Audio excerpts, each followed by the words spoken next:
Seguramente. Hay noticias preocupantes. La crisis entre Colombia y Venezuela se agrava.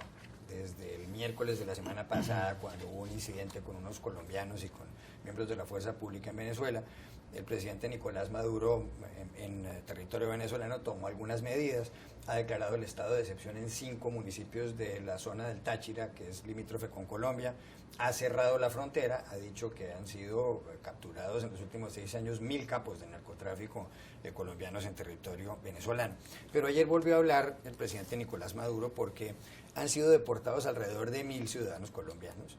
Ayer se hablaba de 751 justamente en las últimas horas, pero han sido marcadas las casas de los colombianos en algunos pueblos de Venezuela.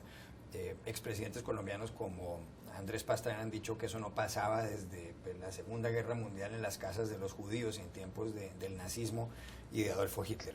Ayer el presidente Nicolás Maduro dijo que además el expresidente colombiano Álvaro Uribe es cómplice de asesinos y un instigador paramilitar.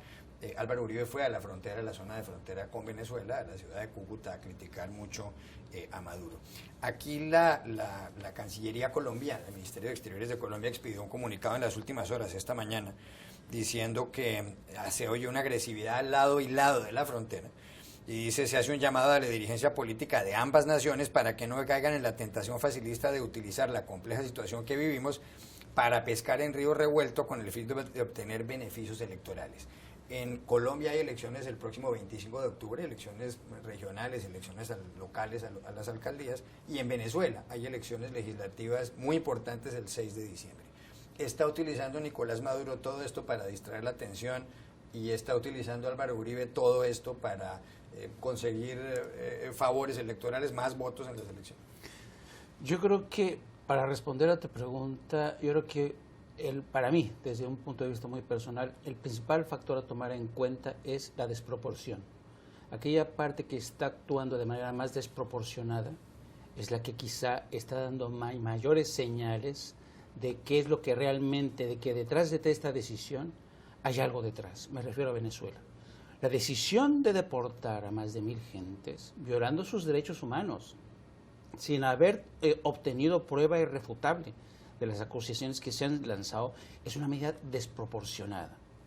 Y cuando tú echas mano de este tipo de medidas tan desproporcionadas, a mí me recuerda, para mí son este tipo de políticos, lo que yo llamo, son los dinosaurios de la historia, ¿no? Son estos políticos que siempre echan mano de la saca de los viejos trucos, para atizar el sentimiento xenófobo, para que la nación se ponga detrás de ellos, para agitar a las bases nacionalistas.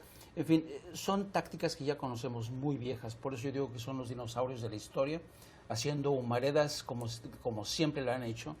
Y resulta realmente preocupante que nadie, por lo menos no ha habido a estas alturas un pronunciamiento más firme desde organizaciones como la ONU o la OEA, que ya tendrían que estar ahí interviniendo.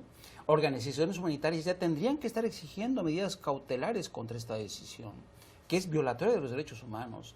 Y yo creo que es triste, es lamentable, pero yo creo que a nadie nos sorprende ya que Nicolás Maduro eche mano de este tipo de argucias, ya nos tiene bastante acostumbrados, y yo creo que todo el mundo ya adivinamos qué es lo que está detrás de esta decisión. Aunque, Doria, aunque el comunicado del Ministerio de Exteriores de Colombia dice que rechaza las declaraciones de Maduro contra Álvaro Uribe, debería ser más firme el gobierno de Colombia defendiendo a Uribe, y aquí voy a un caso que tiene que ver con su país, aquella cumbre iberoamericana en Santiago de Chile, en donde Hugo Chávez, entonces presidente venezolano, ofendía a José María Aznar, expresidente conservador del gobierno español, en presencia de varios mandatarios internacionales, del rey Juan Carlos, en ese momento rey Juan Carlos de España, y de José Luis Rodríguez Zapatero, presidente del gobierno socialista español, sucesor de Aznar y que se odiaba con Aznar. Sin embargo, Rodríguez Zapatero trató de defender a Aznar delante de Hugo Chávez y fue el momento en el que intervino el rey de España con ese famoso ¿por qué no te callas? Que le espetó al presidente venezolano. ¿Se está quedando Santos corto o lo que pasa es que a Uribe se le va la mano? Sí, se está quedando corto. Igual que yo creo que Zapatero en su día se quedó corto y por eso tuvo que intervenir el rey de España y de ahí la situación en la que se creó. Siempre se produce esta situación con Venezuela, entonces con Chávez y ahora con Maduro. O sea, el resto de líderes internacionales o instituciones internacionales, que el caso es más grave todavía, si hablamos de la OEA o de la ONU no ponen el límite, no dicen hasta aquí, hasta dónde más vamos a dejar llegar a Maduro, es decir, cuánto más tiene que hacer para que de repente se haga algo. O sea, por una parte entiendo ese comunicado del Ministerio de Exteriores de Colombia que pide calma a ambas partes, pero aquí es más que evidente que hay una de las dos partes que tiene que estar mucho más calmada que la otra. Es también evidente que lo que está haciendo Nicolás Maduro es emprender esta estrategia de crear un enemigo exterior que va a atacar a Venezuela para así desviar la atención de la crisis interna, y además cuando tú estás creando un enemigo exterior concentras todas las fuerzas del país contra un solo enemigo. Hace un mes era España con Felipe González, ahora le ha tocado a Colombia y veremos el mes que viene a quién le toca. Y la segunda pregunta que yo me hago además con todo esto, también con el asunto del presidente Santos, es ¿cuánto vamos a tardar en aprender de la historia? El problema de fondo aquí es el problema de fondo de la frontera, el caos que hay ahora en la frontera con Colombia, el contrabando, es decir, ese problema yo no niego que tiene que resolverse y que posiblemente quizás se podía haber previsto, se podría haber hecho algo antes. Pero estamos en un punto de la historia en el que el gobierno de Venezuela ahora mismo, como decía Jaime, está marcando casas, está deportando a miles de ciudadanos. No hemos aprendido ya de la historia, en este caso del nazismo, que yo además os prometo que siempre soy especial enemiga de hacer comparaciones triviales con el nazismo, pero que en este caso están claramente selladas, o la militarización de una frontera. O sea, sabemos por varios capítulos históricos, por varios países en este momento en todo el mundo, que la militarización fronteriza no funciona para ningún tipo de problemas, ni para el narcotráfico, ni para la inmigración, ni para las guerras. Es decir, hay que buscar siempre otra solución política o diplomática o incluso cultural. Es decir, vamos a aprender alguna vez de la historia para poner los límites cuando hay que ponerlos y no mucho más tarde. Último minuto de este segmento. ¿Debería el gobierno colombiano acudir a organismos internacionales con mayor insistencia o deberían pronunciarse, como dice Jaime? Totalmente. O sea, aquí está siendo con nacionales siendo tratado de una manera totalmente inaceptable.